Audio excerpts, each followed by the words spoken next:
नमस्कार, मैं हूं आपके साथ शायद परवीन। आइए चलिए देश दुनिया की 25 बड़ी खबरों से आपको रूबरू कराते हैं। खबरों के दौरान हम आपसे एक सवाल पूछेंगे जिसका सही जवाब देने वाले को जनता की आवाज न्यूज चैनल की तरफ से एक गिफ्ट हैम्पर मिलेगा। लेकिन उससे पहले आइए जानते हैं आज का इतिहास।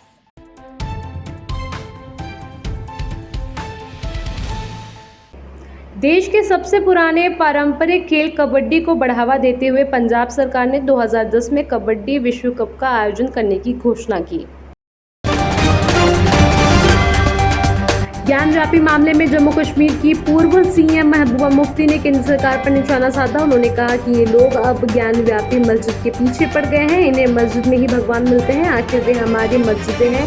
हमें उन सभी मस्जिदों की लिस्ट दे जिन पर आप नजर रख रहे हैं।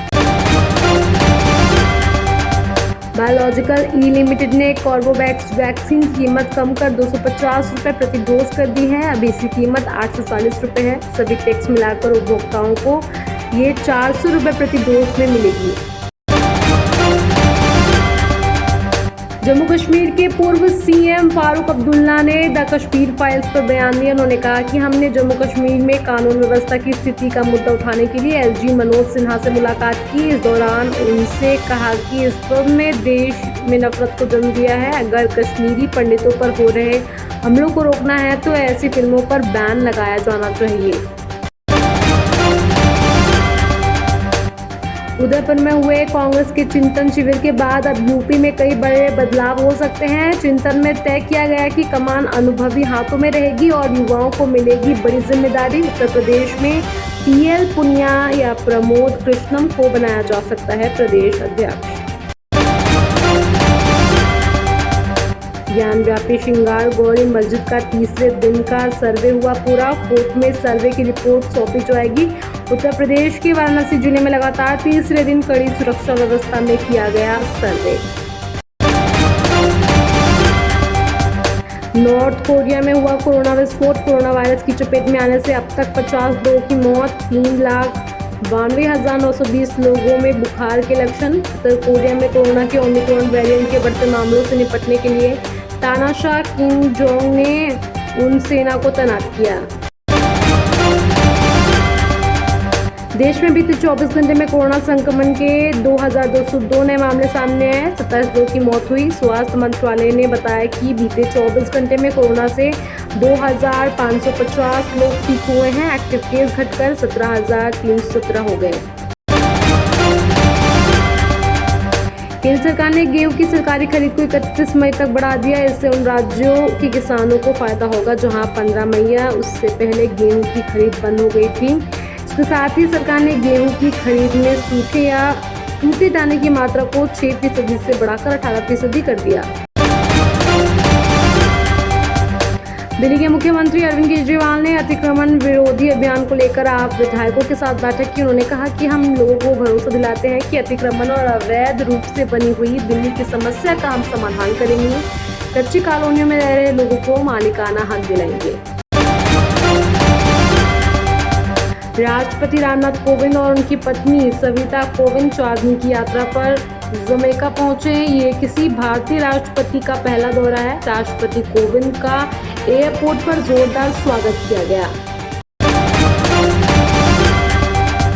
जम्मू और कश्मीर में जारी हिंसक घटनाओं के बाद लेफ्टिनेंट गवर्नर मनोज सिन्हा दिल्ली पहुंच गए। साथ ही खबर आ रही कि गृह मंत्री अमित शाह भी केंद्रीय शासित प्रदेश में कानून और व्यवस्था की स्थिति को लेकर समीक्षा बैठक कर सकते हैं। इसके अलावा सरकार और सुरक्षा बल शुरू हो रही अमरनाथ यात्रा को लेकर भी काफी अलर्ट नजर आ रहे हैं। पंजाब गृह मामलों और न्याय विभाग में 119 पदों की भर्ती। ऑनलाइन आवेदन 20 मई तक पंजाब लोक सेवा आयोग के आधिकारिक पोर्टल पर अप्लाई कर सकते हैं। दिल्ली पुलिस हेड कांस्टेबल भर्ती के लिए नोटिस जारी। आवेदन 17 मई से। कर्मचारी चयन आयोग ने रिक्त पदों पर भर्ती के लिए शॉर्ट नोटिस जारी किया। हरियाणा के मुख्यमंत्री मनोहर लाल खट्टर ने एक छत के नीचे केजी से पीजी तक के बैठने की बात कही। उन्होंने इस सम्मेलन को संबोधित करते हुए कहा कि गरीब परिवार के बच्चों की पढ़ाई का खर्च भी सरकार करेगी।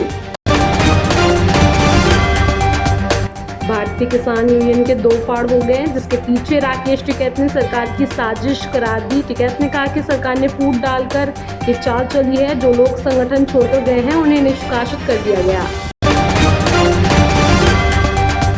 बांग्ला एक्ट्रेस पल्लवी डे की आत्महत्या का मामला सामने आया। एक्ट्रेस की लाश कोलकाता में अपने किराए के अपार्टमेंट में फंदे से लटकी मिली। पुलिस के मुताबिक नजदीकी अस्पताल ले जाने पर डॉक्टर ने उन्हें मृत घोषित कर दिया। क्रिसमस 2023 पर धमाका करेगी विजय देवरकोंडा और समांथा रूथ प्रभु की खुशी। इसके साथ ही मेकर्स ने फिल्म के टाइटल का मोशन पोस्टर भी जारी किया। आमिर खान के भांजे और बॉलीवुड एक्टर इमरान खान की पत्नी अवंतिका मलिक ने तलाक लेने का फैसला कर लिया है। कपल पिछले कई सालों से अलग रह रहा था। हालांकि दोनों ने शादी बचाने की कई कोशिश की, लेकिन वो सफल नहीं रहे। मौसम विभाग के पूर्वानुमान के मुताबिक हिमाचल प्रदेश से लेकर उत्तर प्रदेश तक कई राज्यों में बारिश और आंधी तूफान की संभावना। वहीं जम्मू कश्मीर, हिमाचल प्रदेश और उत्तराखंड में 16 से 17 मई को तेज हवाओं के साथ गरज बारिश और ओला वृष्टि होने की संभावना। भारतीय शेयर बाजार ने हफ्ते की शुरुआत बढ़त के साथ की। फिलहाल लाल निशान के साथ सेंसेक्स 52,775 के पास तो निफ्टी हरे रंग के निशान के साथ 15,808 के पास ट्रेडिंग कर रहा। हरियाणा के पानीपत की बेटी प्रियंका जुनेजा ने देश प्रदेश का नाम विश्व भर में रोशन कर दिया। भारत में 7 मई तक आयोजित हुए MS यूनाइटेड नेशन वर्ल्ड 2022 में विश्व सुंदरी का खिताब प्रियंका जुनेजा ने जीत लिया। इस प्रतियोगिता में 62 देश के प्रतिभागियों ने हिस्सा लिया था, लेकिन भारत में प्रियंका ने सभी को पीछे छोड़ते हुए मिसेज विश्व सुंदरी का खिताब अपने नाम किया। 17 मई की सुबह से दिल्ली के 2 दर्जन से अधिक इलाकों में पानी की सप्लाई प्रभावित हो सकती है। दिल्ली जल बोर्ड ने इस बात की जानकारी दी। दिल्ली के 3 वाटर प्लांट में प्रोडक्शन प्रभावित हो गया है क्योंकि यमुना का जल स्तर कम हो गया है। लोगों की भारी डिमांड के चलते IRCTC अब लखनऊ से नेपाल के लिए टूर पैकेज आयोजित करने जा रहा है। इस टूर पैकेज में यात्रियों को फेमस मंदिरों और पर्यटकों स्थलों की सैर कराई जाएगी। यात्रा 6 दिन और 5 रात के लिए होगी। घरेलू खुदरा बाजार में गेहूं और आटे की कीमत बढ़ने के साथ अब बिस्कुट, ब्रेड जैसे उत्पादों की भी कीमतें बढ़ने की आशंका है। इस चुनौती से छुटकारा पाने के लिए सरकार ने गेहूं के निर्यात पर रोक लगा दी है। दुनिया भर में महंगाई बढ़ गई है और इसे नियंत्रित करने के लिए केंद्रीय बैंक ब्याज दरों में बढ़ोतरी करने लगे हैं। इसका असर दुनिया भर के शेयर बाजारों पर दिखने लगा है। बाजार पर महंगाई और ब्याज दरों में वृद्धि का डर हावी होने लगा।